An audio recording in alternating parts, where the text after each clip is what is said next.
Good evening, everyone, and welcome to the Newton Town Council meeting, April 13th, 2026. Please join me in the Pledge of Allegiance. Pledge allegiance to the flag of the United States of America, to the republic for which it stands, one nation, under God, indivisible, with liberty and justice for all. Roll call.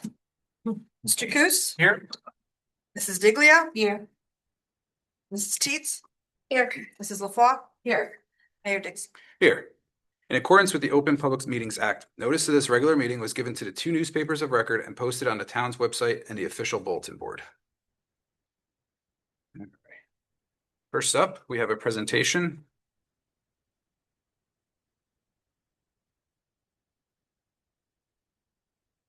Check over there. Yeah.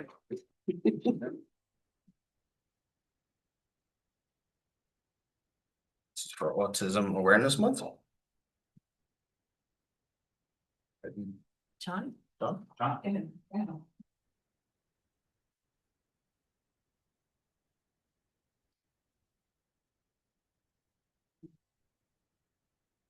Office of the Mayor, Newton, New Jersey, proclamation, Autism Awareness Month, April 2026. Whereas autism spectrum disorder is a complex neurological and developmental condition that affects an estimated 1 in 36 children in the United States and individuals of all ages, backgrounds, and abilities in our community. And whereas autistic individuals bring extraordinary talents, perspectives, and contributions to our community, and it is the responsibility of every resident of Newton to foster a culture of inclusion, respect, and belonging for all.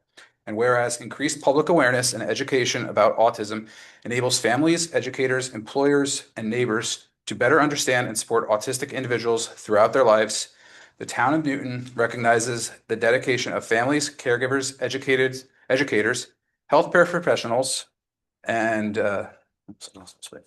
advocates who work tirelessly each day to ensure the autistic individuals have access to the resources, support, and opportunities they need to thrive.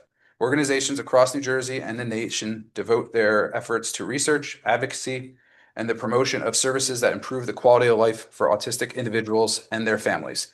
And whereas April has been designated nationally as Autism Awareness Month, providing an opportunity for communities to celebrate neurodiversity and reaffirm their commitment to acceptance and inclusion, now, therefore, we, the Mayor and Town Council of the Town of Newton, New Jersey, do hereby proclaim the month of April 2026 as Autism Awareness Month and urge all residents to take time this month to learn more about autism spectrum disorder, to celebrate the strengths and achievements of autistic individuals in our community, and to recommit ourselves to building a Newton that is welcoming, accessible, and equitable for every person.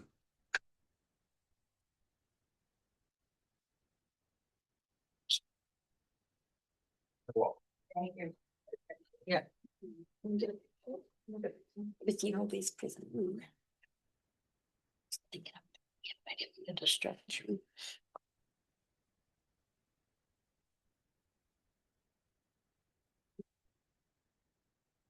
Next up, we have the approval of minutes from the March 2nd, 2026 budget meeting. All of the minutes from the March 2nd budget meeting. I will second. Sorry. I have a motion from Councilwoman LaFois and a second from Councilwoman Teets. Roll call. Mr. Coos? Yes. Mrs. Diglio? Yes. Mrs. Teets? Yes. Mrs. LaFois? Yes. Mayor Dixon? Yes. Next, we have the approval of the minutes from the March 23rd, 2026 regular meeting. I'll make a motion to approve the 2026 regular meeting. Second. I have a motion from Deputy Mayor Diglio and a second from Councilwoman LaFois. Roll call. Mr. Coos? Yes. Mrs. Diglio? Yes. Mrs. Teets? Yes. Mrs. LaFois? Yes. Mayor Dixon? Yes. Next up is open to the public. At this point in the meeting, the Town Council welcomes comments from any member of the public on any topic. To help facilitate an orderly meeting and to permit the opportunity for anyone who wishes to be heard, speakers are asked to take one turn at the microphone and please limit their comments to 3 minutes. The clerk will keep time. If reading from a prepared statement, please provide email a copy to the clerk's office after making your comments so may be properly reflected in the minutes. Council may choose to comment after the entire public portion has concluded. Please identify yourself and spell your last name for the record. Start in public, in person. on Zoom? No raise. Seeing none, then we will close that portion and we'll move on to council manager reports. Mr. Russo? Thanks, Mayor. Just a note for the record, please. We have several proclamations. Child Abuse Prevention Month, Alcohol Awareness Month, Volunteer Week, which is April 19th through April 25, and Donate Life Month. And then just wanted to thank the mayor for joining us today. Mayor Dixon and I, along with Barry and Sergeant Schauger, visited the Housing Authority of Bergen County's location, their homeless shelter. I asked Kat to send the council information that we received today. It's located on South River Road. And also joining us was Family Promise and representatives from the County of Sussex. So I thought it was very productive. We were there about 2.5 hours, and I know the mayor will speak to it, but it was very helpful to see what an operation looks like that's run by the county and the types of services and programming they offer. And, very well maintained facility, good people doing very, very good work. So I'm grateful for Barry for coordinating that, and there'll be more details to follow. That's all. Thank you, ma'am. So that's county run. Yeah. Yes.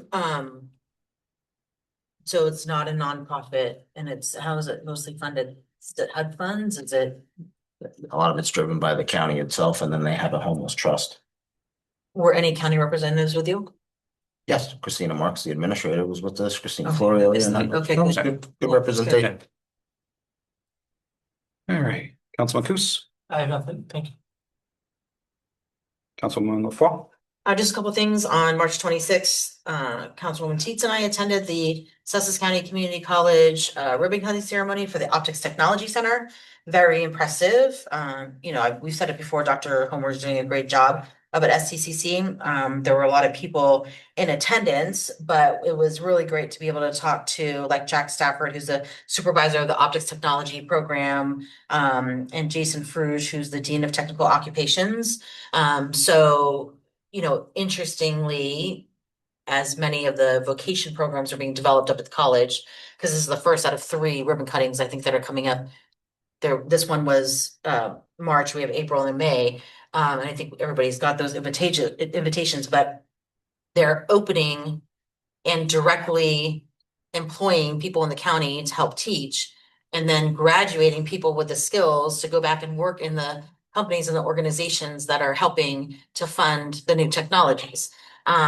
So for example, in the Optics Technology Center, as you would imagine, there are executives from Thor Labs that are there also as adjunct professors teaching the work, and then much of the equipment that's there is actual equipment and technology that's being used at Thor Labs facilities.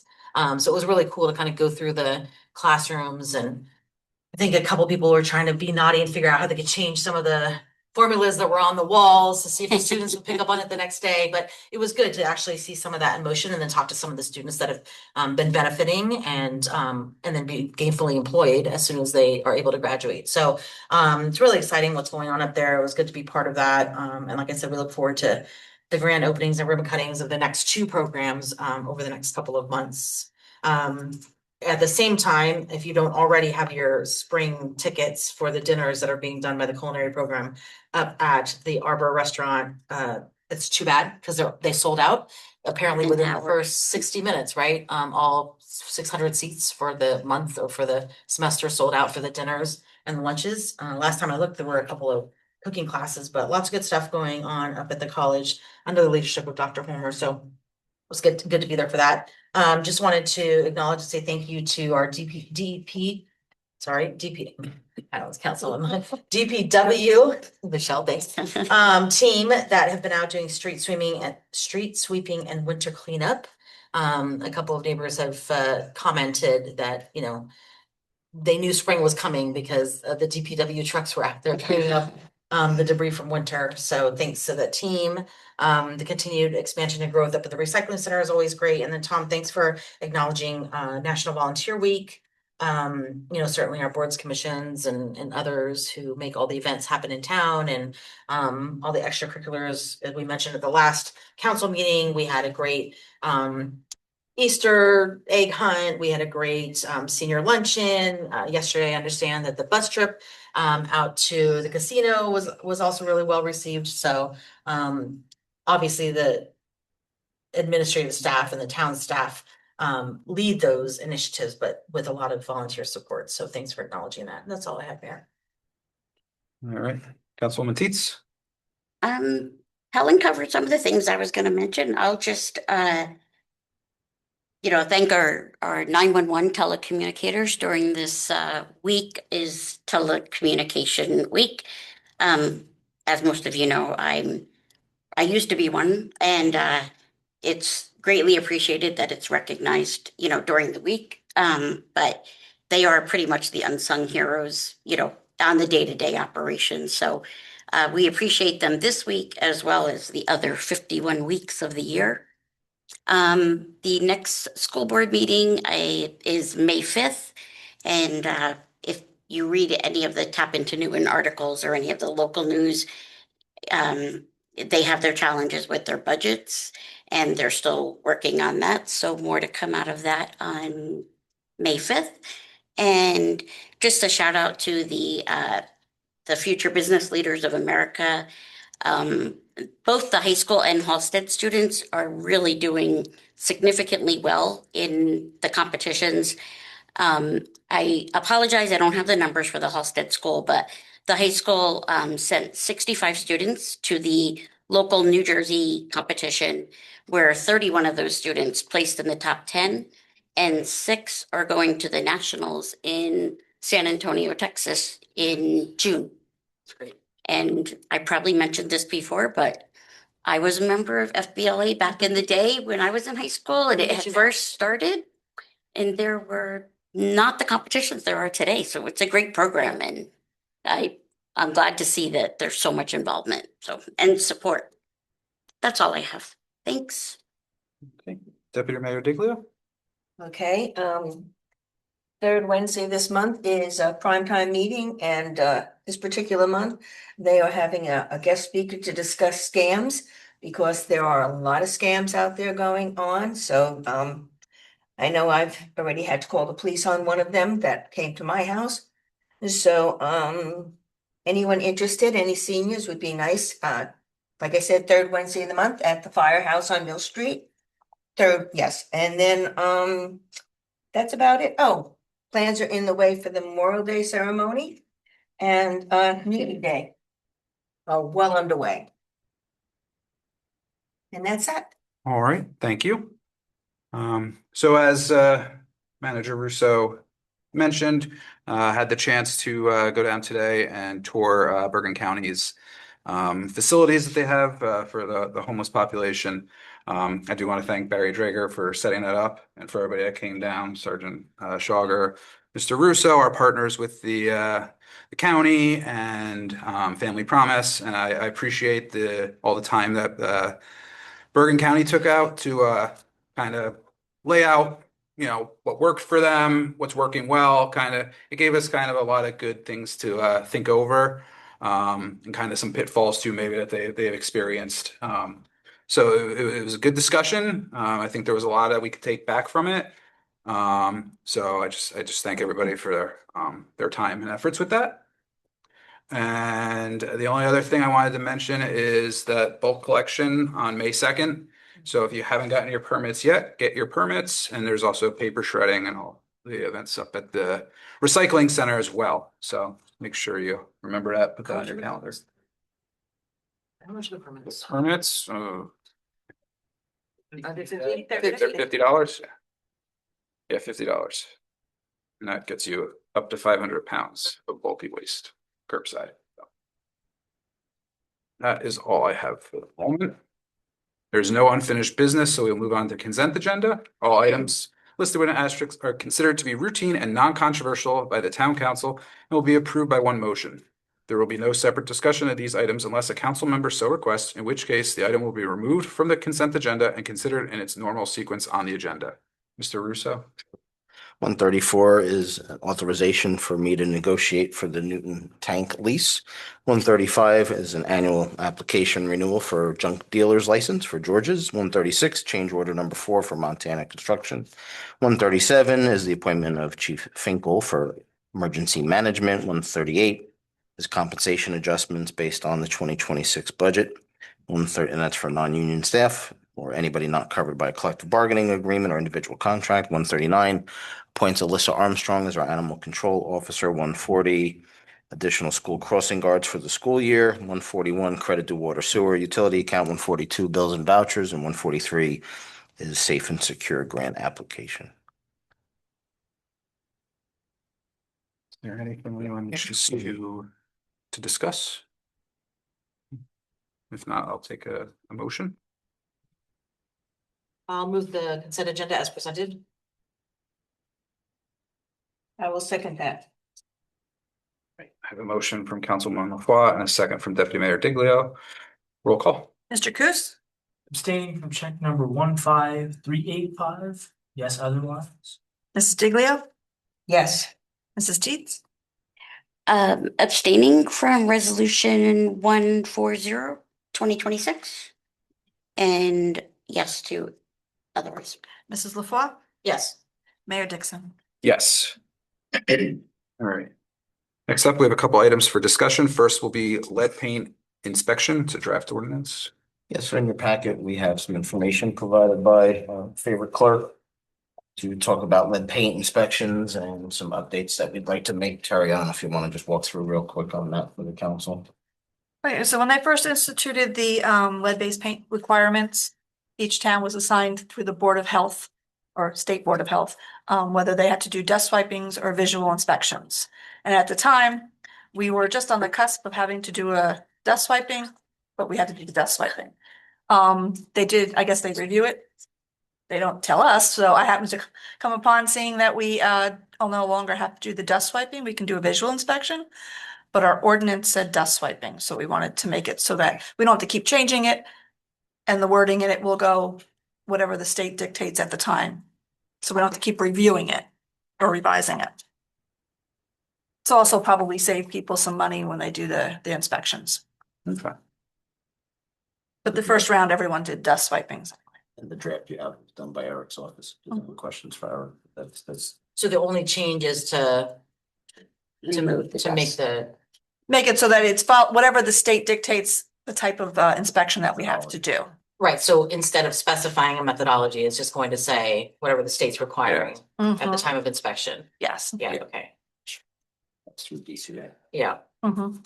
The inspection's required to do every 3 years. Mhm. So the next round, people will be able to do, hopefully, be able to do just a visual inspection. And Terry, how are landlords that are in the community, for the most part, are they being compliant on registering their properties, their lead inspections, their animals, their, all the things that they're responsible for? in Would I terms of like to their see it tenants? better? Yeah, I would, but my office does the best that we can in keeping up with every,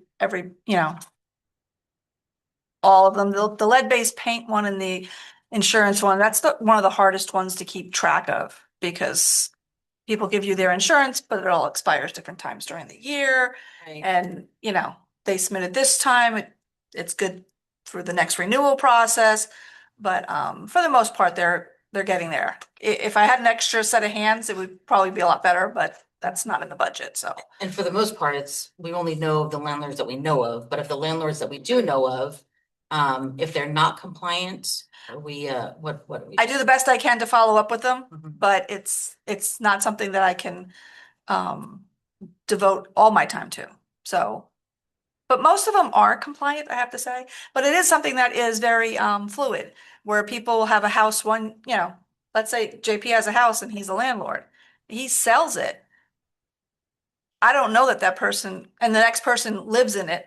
It's very hard for me to know that without them giving me some kind of letter. So it doesn't come through until the next year when I send out the renewals and then they say, hey, I don't own this anymore. Same thing when their tenants renew or turn over. They don't necessarily notify us when their tenants turn over either, right? I don't do Yeah. that part. That goes through the fire marshal. So that's out of the county.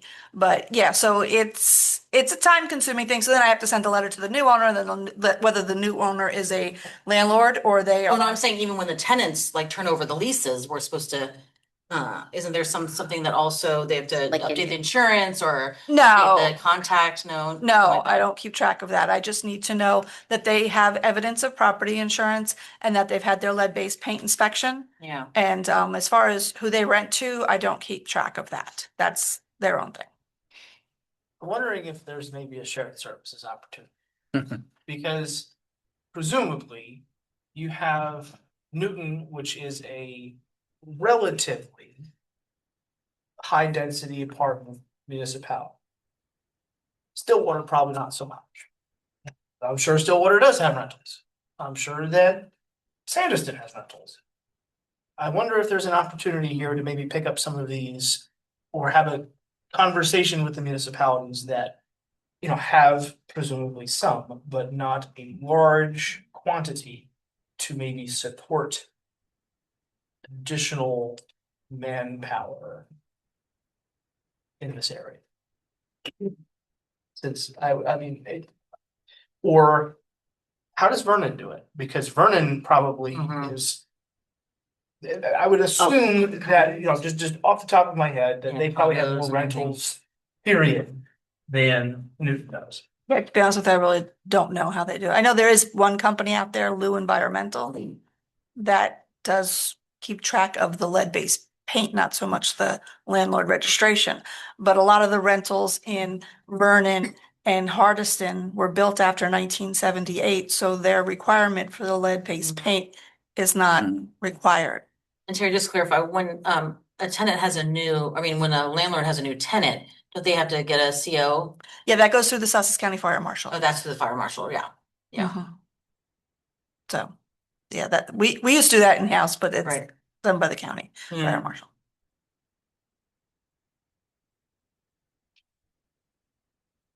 Then we also have a lot of DCA exempt properties that Mhm. is constantly changing. We just had a few, like I checked the list from December, then I just checked it tonight or today before coming in. And we have, another couple of properties on there that are now DCA exempt.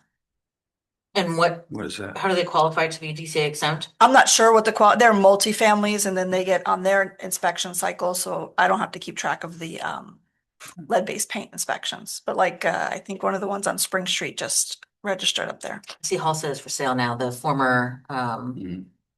mhm, boarding house, which is now a two-family, is on the market. I guess the work is done. Okay. Yeah. Pay for introduction. Mr. Mayor, is that okay? Yes. Okay. Yeah. All right, and then the next item for discussion is parking fine. We had some discussions with our court staff based on real-time data in the court. So we put together a draft ordinance to address some issues with this increasing number of court users contesting parking summonses because they have the pass, but they didn't properly display the pass. So if you look at sections G and H in the draft ordinance, there's information about display of parking passes required, failure to display, and violation of that section, because right now we don't have such. And then H goes forth with the mobilization and removal of vehicles with delinquent parking tickets, because we have some customers who like to collect the parking tickets as if they were Pokemon cards or baseball cards, if that's your choice. So we would like to increase our enforcement, or at least have enforcement efforts, and get into the boot, window, barnacle, or other similar immobilization device or towing, because right now we have some customers that do not find it imperative to pay the outstanding delinquent parking tickets, and that's not really fair to the residents or the other people that are complying with the parking regulations. But these are suggestions, and obviously we're looking for guidance from the council, but these would be our recommendations to put this type of language in. This was also drafted by the town attorneys. Is section H pretty standard, Eric, for most municipalities? For those that are having these kind of problems, yes. Could I offer maybe an alternate solution? How many would we say are there, would qualify under H right now? Roughly. Yes.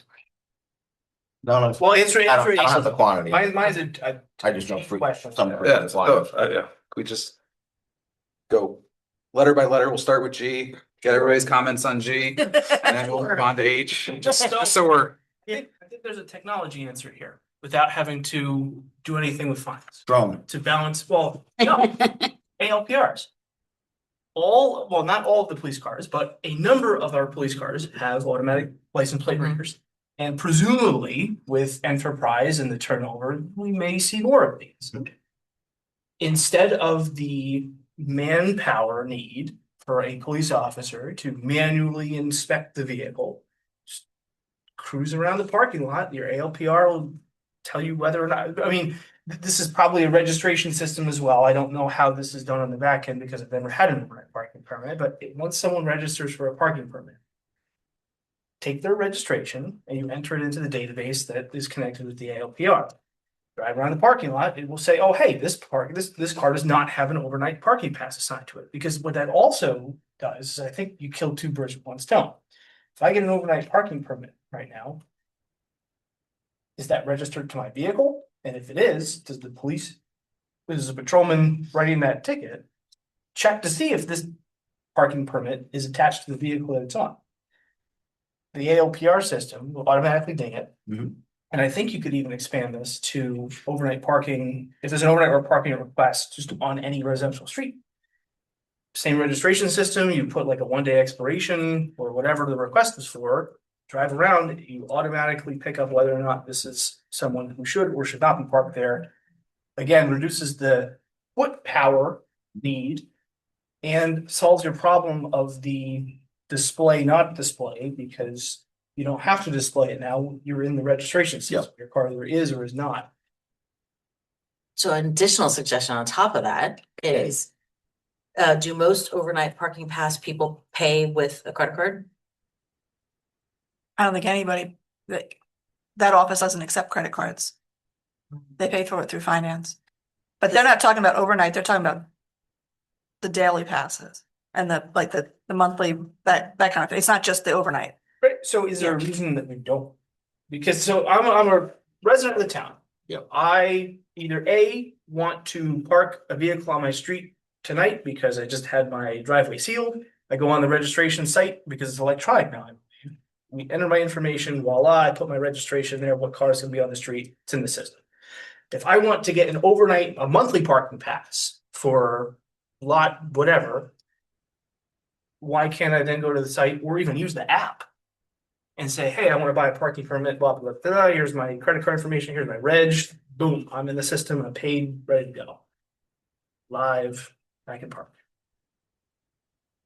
would that work? Because some of the annual passes, a business will, purchase for their entire staff. So they'll come in, they'll collect the money, and then they'll come in and they'll pay for the 10 passes that they need for their employees. Sure, and if you have 10 employees or you want to put, if we have two different I'm just thinking about this conceptually.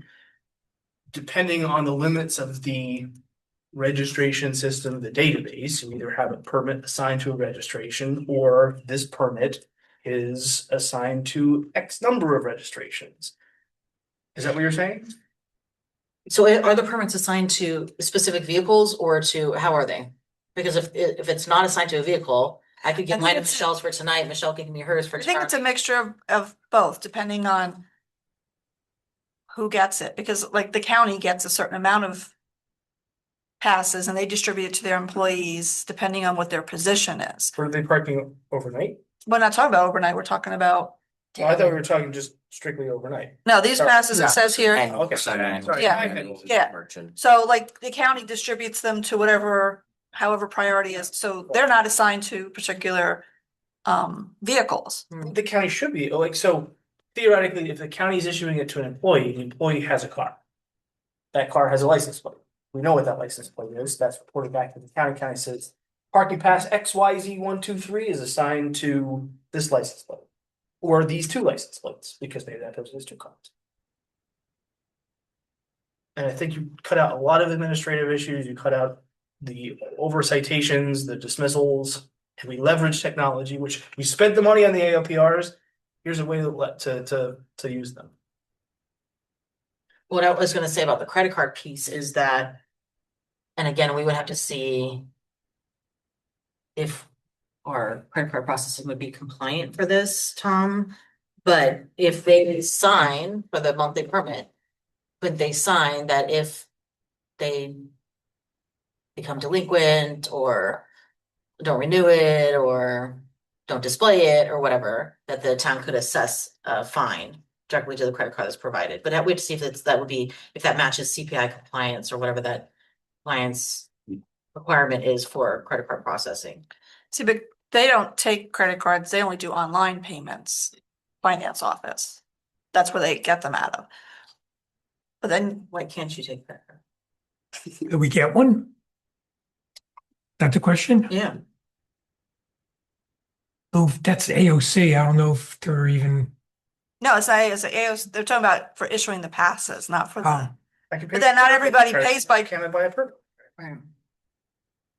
not every. we look into it. I mean, we could.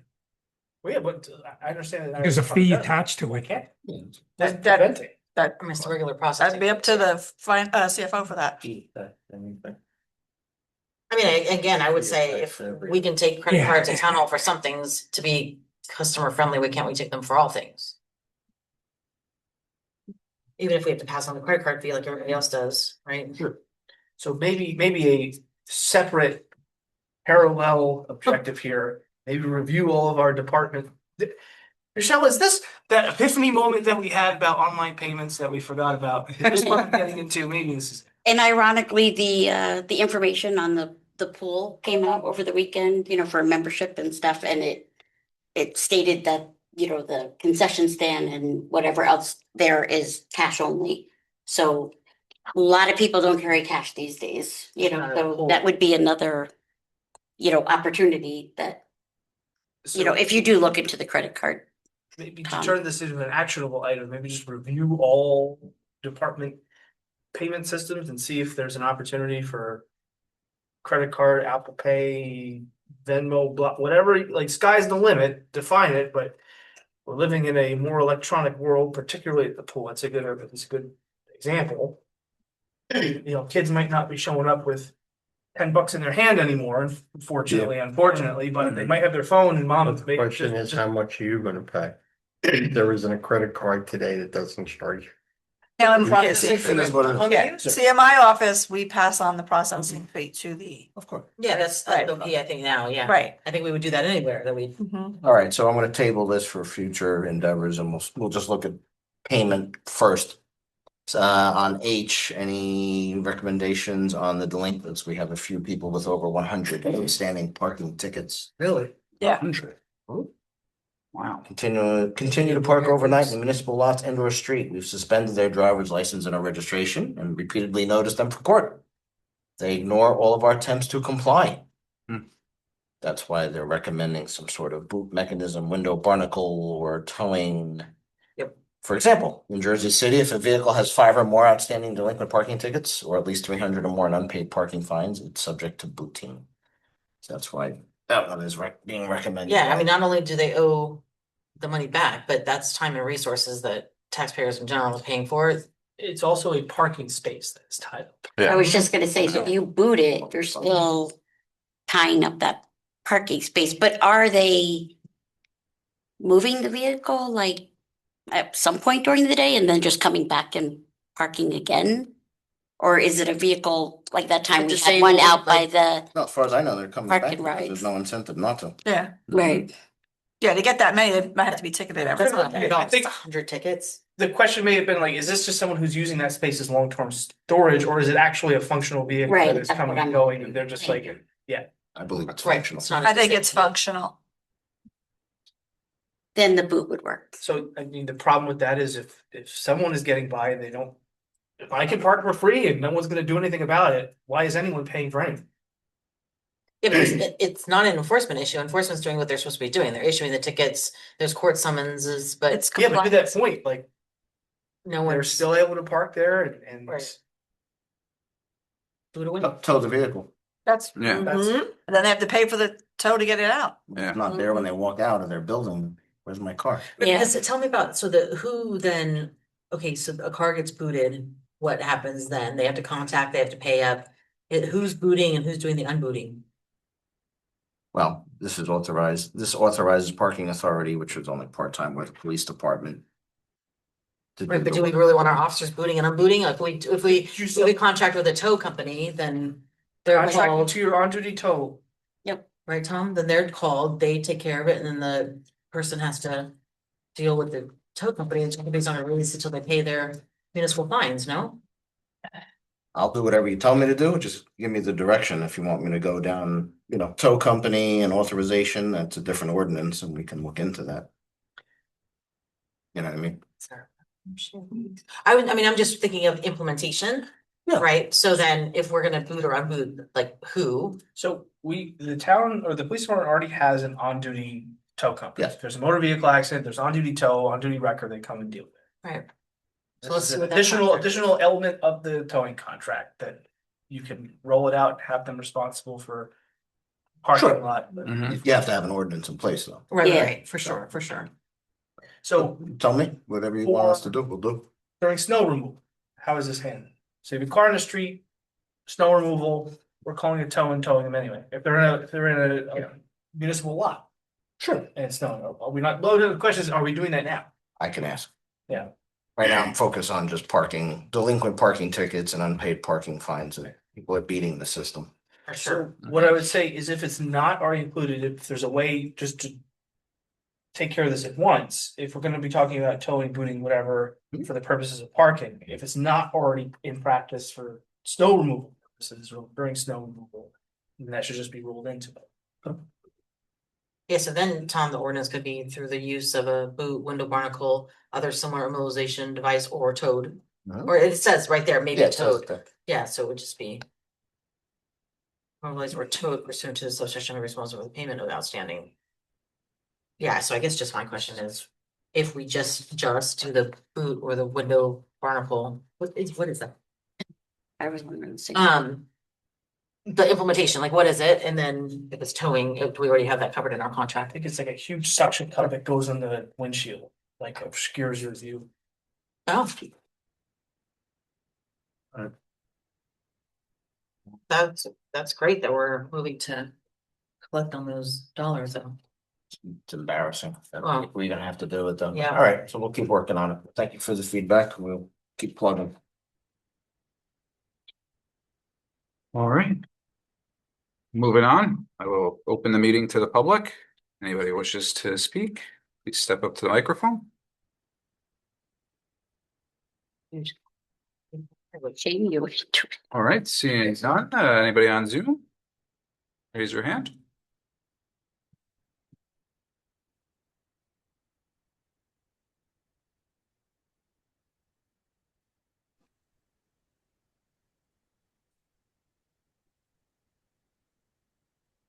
Patrick Fahey's the first one, man. All right, Mr. Fahey. Hello, good evening, council and town manager. Can you hear me? Yes. Mhm. Great. I just want to echo the support for looking at utilizing debit cards and credit cards for, as was brought up, the pool and paying certain fees or items at town hall. Obviously, paying online is also existing and it's very beneficial. So I think I support that's a good thing. I just wanted to comment on certificate of compliance, and I heard statements that, well, the county fire marshal does that, and I would just support some type of local inspection as well, whether it's through code enforcement, where we're able to have these ideas of who's turning over the tenants, because it can lead to overcrowding issues, illegal occupancy issues. And, I think the town should make sure that if tenants are being turned over, that there should be some type of documentation in the town of Newton saying that there are 3 people allowed in this bedroom because of the square footage. And we know that, and it's been documented, whether a new owner is buying the property, because he might sublease it, subdivide it up. It causes overcrowding, it causes dangerous situation, and it could cause overpopulating, of our schools. So again, I think that, and a fee structure could also be used, I don't want to say as a revenue purpose, but it could offset some of the expenses in enacting this program. But I really do think that we might want to take a look at beefing up those certificate of compliances at our local level, because there could be, God forbid, some major issues there. So, thank you. Thank you.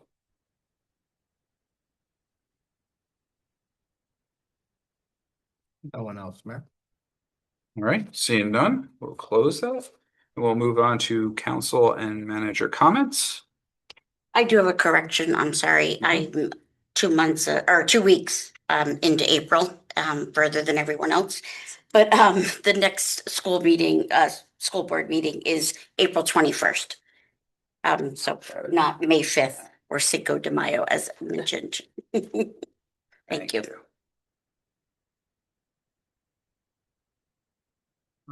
Terry, do you think it'd be possible to get a report at least from the fire marshal with the What inspector certificate? does. Yeah, like that way at least we could kind of reflect on that a little bit, just so we have something. Sure.